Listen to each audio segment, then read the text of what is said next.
శాశ్వతశాల ఇది నా యేసు నివసించెశాల.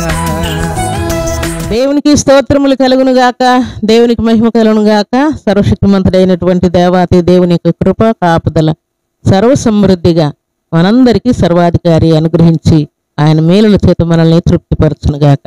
ఈ ఉదయకాల సమయంలో యేసుక్రీస్తు నామములో మీ అందరికీ శుభములు వందనములు తెలియజేస్తున్నాను. ప్రియులారా, ప్రతి ఉదయం ఒక శ్రేష్టమైన వాగ్దానం ఇచ్చినట్లుగా ఈ శుభదినాన్ని కూడా దేవుడు ఒక చక్కటి లేఖన భాగాన్ని మనకి ఇస్తూ ఉన్నాడు. ప్రియులారా, ఆ మాట చదువుకుందాం. పరిశుద్ధ గ్రంథంలో నుండి కీర్తనల గ్రంథం 115వ అధ్యాయం 12వ వచనాన్ని చదువుకుందాం. యెహోవా మమ్మును మరచిపోలేదు, ఆయన మమ్మును ఆశీర్వదించును. దేవుడి శ్రేష్టమైన మాటలు దీవించి ఆశీర్వదించును గాక.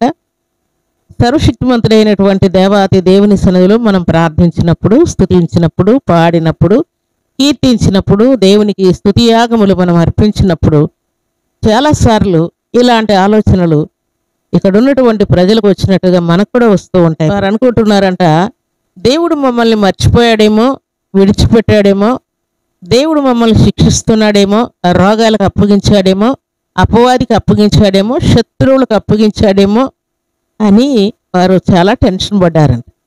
ఇదంతా అయిపోయిన తర్వాత దేవుడు వారికి దీవెనిచ్చి ఆశీర్వాదం ఇచ్చి మేలులు చేసి అద్భుత కార్యములు వారి జీవితాల్లో జరిగించి ఆయన ప్రేమను వెల్లడి చేసినప్పుడు వారు అనుకుంటూ ఉన్నారంట, యెహోవా మమ్మును మరచిపోలేదు, యెహోవా మమ్మును మర్చిపోలేదు గనక ఆయన మమ్మను ఆశీర్వదించును అంటూ ఉన్నారు.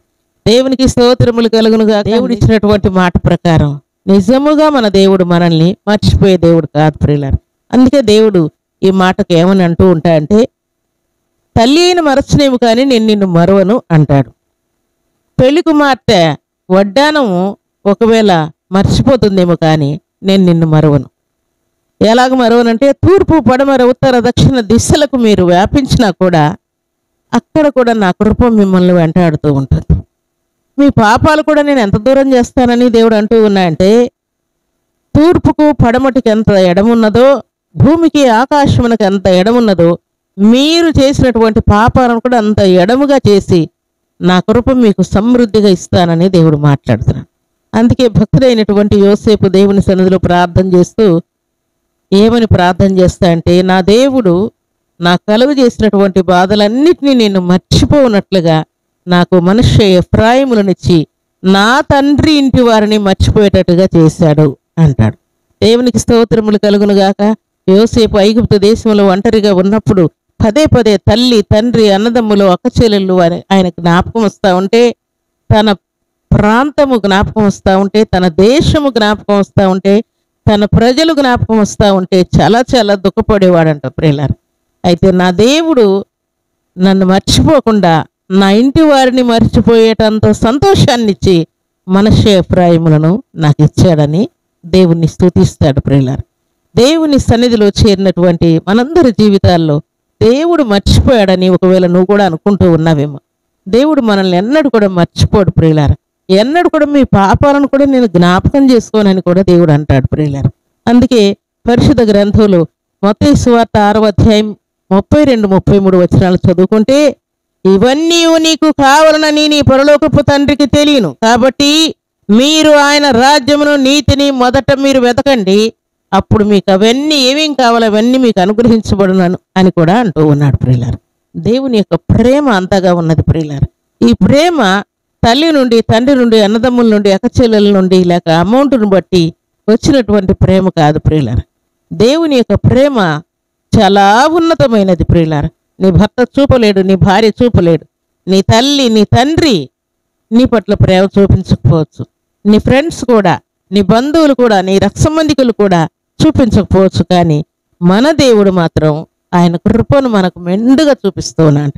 అందుకే భక్తుడైనటువంటి అబ్రహామునకు దేవుని యొక్క కనికరమును చెప్పటానికి లూకా సువార్త 1వ అధ్యాయం 54 వచనం తర్వాత 68 నుండి 75 వచనాలు చదువుకుంటే, అబ్రహామునకు తన కనికరము చూప జ్ఞాపకం చేసుకొని ఏం చేస్తున్నట, పితరులను మరలా ఆయన జ్ఞాపకం చేసుకుని అంట, అయ్యో అబ్రహామునకు నేను కృప చూపిస్తానని వాగ్దానం చేశాను కదా, నిబంధన చేశాను కదా అని మరలా దేవుడు అబ్రహాముకి ఇచ్చినటువంటి వాగ్దానాన్ని జ్ఞాపకం చేసుకొని తన ప్రియబిడ్డలను మర్చిపోకుండా దీవిస్తూ ఉన్నాంట ప్రియులారా, తప్పిస్తూ ఉన్నాంట, రోగం నుండి విడిపిస్తూ ఉన్నాంట, మరణకరమైనటువంటి పరిస్థితుల్లో నుండి తప్పిస్తూ ఉన్నాంట, భయంకరమైనటువంటి పరిస్థితుల్లో నుండి తప్పిస్తూ ఉన్నాంట ప్రియులారా.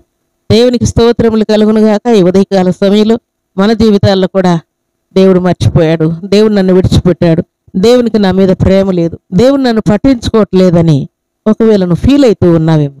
దేవుడు అంటూ ఉన్నాడు, దేవుని ఎదుట చేరినటువంటి తన ప్రియబిడ్డలు ఎంతో విశ్వాసంతో మా దేవుడు మమ్మల్ని మర్చిపోలేదు, మా దేవుడు మమ్మల్ని ఆశీర్వదించును అని పలుకుతూ ఉన్నాడు.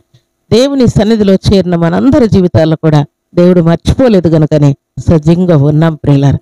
దేవుడు మనల్ని విడవలేదు గనుకనే ప్రశాంతంగా ఉంటూ ఉన్నాం, అన్నం తింటూ ఉన్నాం, దేవుణ్ణి స్తుతిస్తూ ఉన్నాం, ప్రార్థిస్తూ ఉన్నాం, ప్రకటిస్తూ ఉన్నాం, ఆరోగ్యంగా ఉంటూ ఉన్నాం ప్రియులారా. లోకంలో ఎందరో కుంటివారు, గుడ్డివారు, మగవారు, చెవిటివారు, అంగహీనులు ఎందరో ఉన్నారు. తినడానికి తిండి లేకున్నారు, కట్టుకోవడానికి బట్టలు లేక, ఉండడానికి ఇల్లు లేక వేదన పడుతున్నారు.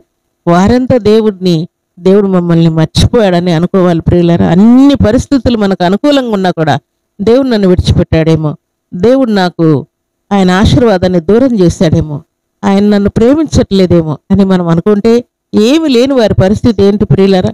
కష్టంలో ఉన్న వారి పరిస్థితి ఏంటి? కుంటివారు, గుడ్డివారు, మోగవారి పరిస్థితి ఏంటి? కాబట్టి ఈ ఉదయకాల సమయంలో దేవుడు మనల్ని మర్చిపోలేదన్న సత్యాన్ని జ్ఞాపకం తెచ్చుకొని దేవునికి మహిమ తెచ్చే పాత్రలకు మనం ఉండాలని ఈ ఉదయకాల సమయంలో దేవుడు మనతో మాట్లాడుతున్నాడు. అందుకే ఆయన కనికరమును చూపడానికి మనల్ని జ్ఞాపకం చేసుకుంటూ ఉన్నాడు.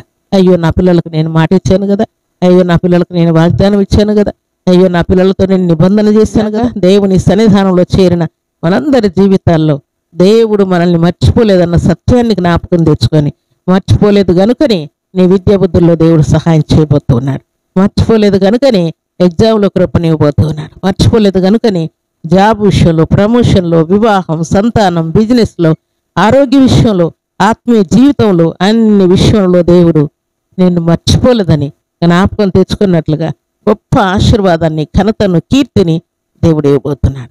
దేవునికి స్తోత్రములు కలుగునుగాక. దేవుని సన్నిధానంలో చేరిన మనమందరం కూడా దేవుడు మన కోసం దాచి ఉంచినటువంటి ప్రత్యేకమైన వాగ్దానములన్నీ అనుభవిస్తూ దేవునికి మహిమ తెచ్చే పాత్రలుగా ఉండాలని దేవుడు కోరుకుంటూ ఉన్నాడు. అలాంటి కృపా భాగ్యం సర్వశక్తివంతుడైనటువంటి దేవాతి దేవుడు సర్వసమృద్ధిగా మనందరికీ అనుగ్రహించి ఆశీర్వదించునుగాక. ఆమేన్. ప్రార్థన చేసుకుందాం. భూమి ఆకాశములను కలుగు చేసిన మా తండ్రి, మీకు కృతజ్ఞతాస్తుతులు స్తోత్రములు చెల్లిస్తున్నాను. ఈ ఉదయకాల సమయంలో మీ కరుణా కటాక్షం సమృద్ధిగా మీ కృపలో నుండి మా అందరికి అనుగ్రహించి మీరిచ్చిన లేఖన భాగమును బట్టి కీర్తిస్తున్నాను. మమ్మల్ని మరువని, విడువని, ఎడబాయని దేవుడుగా మీరుంటున్నారు తండ్రి. మీకు స్తోత్రాలు. భక్తులు తండ్రి చెరసాల్లో వేయబడినప్పుడు, అగ్నిగుండంలో ఉన్నప్పుడు తండ్రి, అరణ్యములో నడిచినప్పుడు తండ్రి, జలముల మధ్య నడిచినప్పుడు మీ బిడ్డలను మర్చిపోకుండా మీరు కాపాడిన దేవుడు దేవా, మీ స్తోత్రాలు. వారిని కాదు మమ్మల్ని కూడా మీరు మరవలేదు తండ్రి. మీ కరుణా కటాక్షం మా మీద ఉంచినందుకై, సమస్త శోధల నుండి తప్పించినందుకై, ఉదయకాల దీవెనల చేత మనందరినీ తృప్తిపరిచినందుకై స్తుతిస్తూ ఈ ఉదయకాల సమయంలో ఈ దినం బర్త్డేలు, మ్యారేజ్ డేలు జరుపుకుంటున్న బిడ్డలందరికీ ప్రత్యేకమైన దీవెన, ఆశీర్వాదం, శుభం దయచేయమని, వారి ప్రయత్నాలు సఫలం చేయమని, బిజినెస్లో కృపనివ్వమని, కరువు కష్టము తీర్చమని, రోగముల నుండి తప్పించమని, గొడవలు అల్లరలు ఆపమని, దాన్ని ప్రతి విధమైన మత్తు మబ్బును తోలివేయమని, మీకు మహిమ తెచ్చే పాత్రలుగా ప్రతిబిడను ఉంచుతూ మహిమ పొందమని ప్రార్థిస్తూ మీ కృపగల హస్తములకు మీ బిడ్డలందరినీ అప్పగించుకుంటూ యేసుక్రీస్తు అతి పరిశుద్ధమైన నామములు స్తుతించి ప్రార్థించి అడిగి వేడుకుంటున్నాము తండ్రి. ఆమేన్.